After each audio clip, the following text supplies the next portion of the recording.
নমস্কার বন্ধুরা, welcome back to my channel Laboni's cook and ব্লগে সকলকে স্বাগত জানিয়ে আজকে আরও একটা নতুন ভিডিওর সঙ্গে তোমাদের সঙ্গে হাজির। তো চলো ভিডিওটা শুরু করা যাক। আজকে তোমাদের সাথে যে বিষয়ে আলোচনা করব এবং সেই রিলেটেড ভিডিও যেটা হলো যে বাচ্চাদের বইপত্র আমি কিভাবে অর্গানাইজ করে রাখি। তো আমার ছেলে এখন নিজেই আর কি নিজের রুটিন দেখে নিজে নিজে বইগুলো গুছিয়ে নিতে পারে।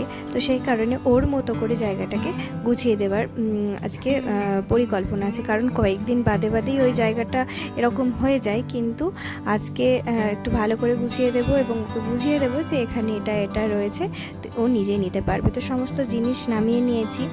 তারপরে এখানে বাছাবাছি চলছে, অনেক কাগজপত্র এটা সেটা কিন্তু এসে রেখে দেয়। বাচ্চারা কখন কি করে, পেন্সিল বক্সের ভেতর থেকে পেন্সিলগুলো বের করে ফেলছে, কালার বক্সের ভেতর থেকে কালারগুলোকে বের করে ফেলছে, এটা সেটা কাগজপত্রতে কিছু লিখছে রাখছে।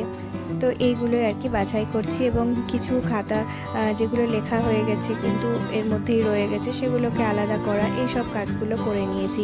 তারপরে একটা বেশ শক্তপোক্ত একটা কার্টুন পেয়েছিলাম, এটা অ্যাকোয়াগার্ডের, এবং দেখতে অনেকটা লেখা টেখা ছিল, ভালো লাগছিল না বলে এর উপরে একটা র্যাপিং পেপার দেব। তো আমি বাজার থেকে সেভাবে র্যাপিং পেপার কিনিনি, এটা গিফট পেপার ওই পড়েছিল, তো সেটাকে আর কি র্যাপিং করে নিয়েছি।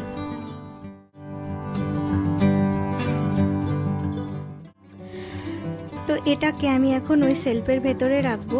প্রথমে একটা নিউজ পেপার পেতে নিয়েছি, তারপরে এটাকে এভাবে লাগিয়ে দিয়েছি। এর ভেতরে যেহেতু জিনিসপত্র রাখবো তো ভেতরটা তো অবশ্যই দেখা যাবে না, তো সেই কারণে ভেতরটা র্যাপিং করিনি। এখানে বেশ কিছু খাতা এবং ড্রয়িংয়ের বুক এগুলোকে আলাদা আলাদা করে নিয়েছি।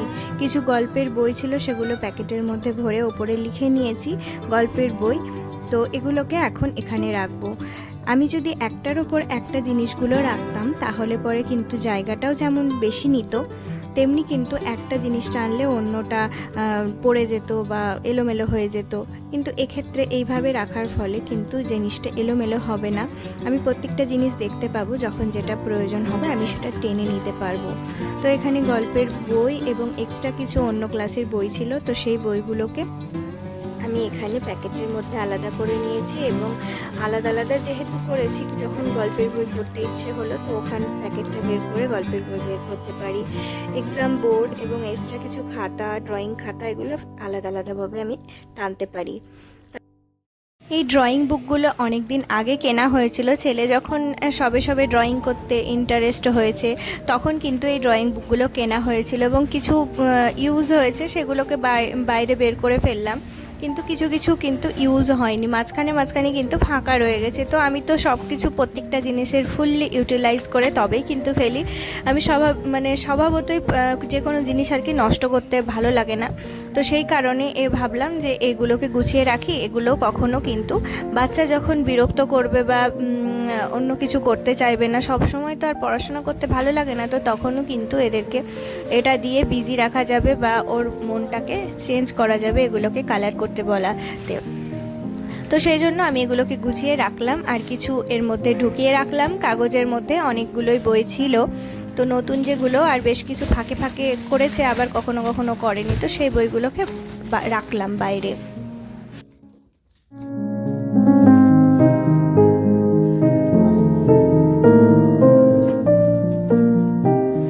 একই রকমভাবে এই খাতাগুলো দেখো, মানে এগুলো বড়দেরই খাতা, মানে আমার হাজব্যান্ডের খাতা। কখনো কিছু এটা সেটা লিখেছে, বাট সামনের দিকে লিখেছে কিন্তু পুরো খাতা জুড়ে লেখেনি। তো খাতার প্রায় 50%-এরও বেশি পাতা একদম সুন্দর আছে, ভালো আছে। তো এই খাতাগুলোকে স্কুলের কাজে ব্যবহার করা যাবে না, কারণ স্কুলে তো এত বড় খাতা হয় না, স্কুলের যেহেতু খাতা থাকে তো সেই কারণে ওগুলো তো নতুনই দেওয়া হয়েছে। কিন্তু এই খাতাগুলো নিজেদেরও কখনো অনেক সময় কাগজের প্রয়োজন হয়, আর তাছাড়া এগুলো আমি হোমওয়ার্ক করাবো বাড়িতে যখন পড়াই তখন টাস্ক করানোর জন্য, কিন্তু এই খাতাগুলোকে আমি রেখে দিলাম। তো সেই কারণে দেখো এদিকটায় রাখলাম এই খাতাগুলোকে, এগুলোকে ব্যবহার করে ফেলবো বলে। তারপরে আরও একটা কার্টুনের বক্স, যেটাকে এভাবে কেটে নিয়েছি এবং র্যাপিং করে নিয়েছি, এবং কার্টুনের বক্সটাকে আমি এভাবে রাখবো, এমনি যেভাবে ফ্ল্যাটভাবে যেটা রাখে সেভাবে রাখবো না, এভাবে রাখবো। তাহলে দুটো জায়গা ব্যবহার করা যাবে, নিচটা এবং ওপরটা। তো নিচটায় এই ড্রয়িং খাতাগুলো রাখলাম।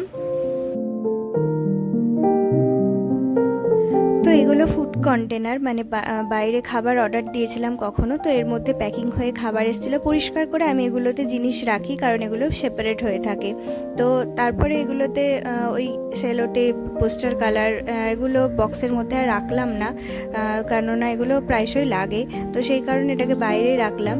আর দুটো বক্স নিয়েছি যেগুলোর মধ্যে কৌটো ছিল, কাঁচের জার। তো ওই বক্সগুলো আবার ফেলে দিইনি, র্যাপিং করলে যদিও দেখতে ভালো লাগতো, তো আর র্যাপিং করা হয়নি, আমার সময় ছিল না, তো সেই কারণে জিনিসগুলো রেখেই নিলাম। তো বক্সটা খুব প্রয়োজন, কারণ এক্সট্রা কিছু জিনিস রাখবো সেই জন্য। তো নিচের দিকটা একটু সেলোটেপটা ভালো করে আটকে নিলাম যাতে খুলে না যায়। তো এর ভেতরে এক্সট্রা অনেক রং পেন্সিল রাখলাম, কালার পেন্সিল। তো কখনো কখনো মানে একটা বড় কালার বক্স আছে, যখন ড্রয়িং করে তখন দিই, আর এই ছোটোগুলোও কখনো কোথাও ড্রয়িং করতে গেল বা পরীক্ষা দিতে গেল তখন কিন্তু এগুলো নিয়ে যাই। আর এগুলো বেশিরভাগই সব গিফটে পাওয়া, তো কখনো কখনো ব্যবহার করবে সেই জন্য এগুলোকে গুছিয়ে রাখলাম। এই বক্সটার মধ্যে রাখবো কিছু প্রয়োজনীয় জিনিস, যেমন এক্সট্রা পেন্সিল, রাবার, শার্পনার, এগুলোকে আলাদা করে রাখছি। আর বেশ কিছু প্রজেক্টের জন্য চাই স্কুলে, কখনো ওদের হ্যান্ডক্রাফট করায় বা কখনো হাতের কাজের জন্য এটা ওটা বানাই, তো সেই কারণে কিছু ডেকোরেটিভ আইটেম এটা সেটা ওদের কিনে রাখতে হয় আমাকে। তো সেই জিনিসগুলো যদি বেঁচে যায় তো সেগুলোকেই আর কি এর মধ্যে রেখে দিয়ে থাকি।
তো এই জিনিসগুলো যেহেতু খুব একটা রেগুলার বেসিসে প্রয়োজন হয় না, যখন প্রয়োজন হয় তখন এগুলো আমি বের করে দেব, আমার ছেলে বিশেষ হাত দেয় না এগুলোর মধ্যে।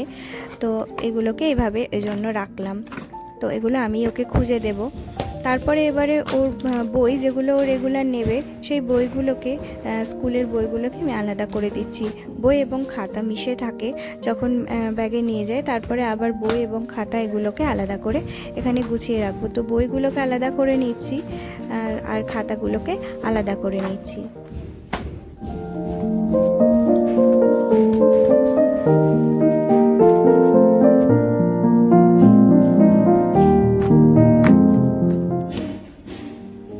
তো সমস্ত বই খাতাগুলোকে আলাদা করে নিয়েছি। এখানে নিচে ওই খাতাগুলো দেখলে অর্ধেক অর্ধেক লেখা ছিল, ওই খাতাগুলো রাখলাম, বাড়িতে হোমওয়ার্ক করার সময় ওগুলো ব্যবহার করব। আর তার নিচে তার ওপরে রাখলাম বইগুলো। আর এই খাতাগুলোকে, স্কুলের খাতাগুলোকে এই কার্টুন বক্সটা যেটা নিলাম তার ওপরটাই ঠিক রাখলাম। তো আলাদা হয়ে থাকলো, আমার ছেলে বুঝতে পারবে। তো এই বক্স দুটোকে এখানেই রাখলাম। আর এটার মধ্যে স্কেচ পেন ছিল, স্কেচ পেনটা খুব একটা লাগে না, মাঝে মধ্যে ব্যবহার করে, তাই এই দিকটায় রাখলাম কর্নারের দিকে। আর এখানে স্কুলের কালার বক্স এবং স্কুলের পেন্সিল বক্স এই দুটোকেই রাখা হলো।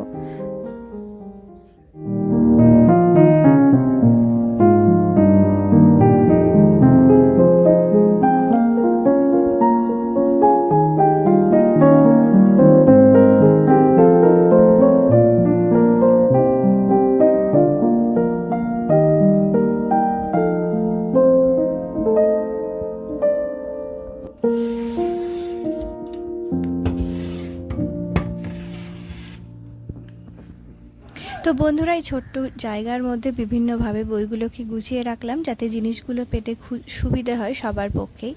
তো আশা করি তোমাদের ভিডিওটা ভালো লেগেছে। ভালো লাগলে অবশ্যই একটা লাইক করে দিও, সাবস্ক্রাইব করে পাশে থাকতে পারো। আর দেখা হচ্ছে নেক্সট কোনো ভিডিওতে, পরবর্তী ভিডিওতে। ততক্ষণ সবাই ভালো থেকো, সুস্থ।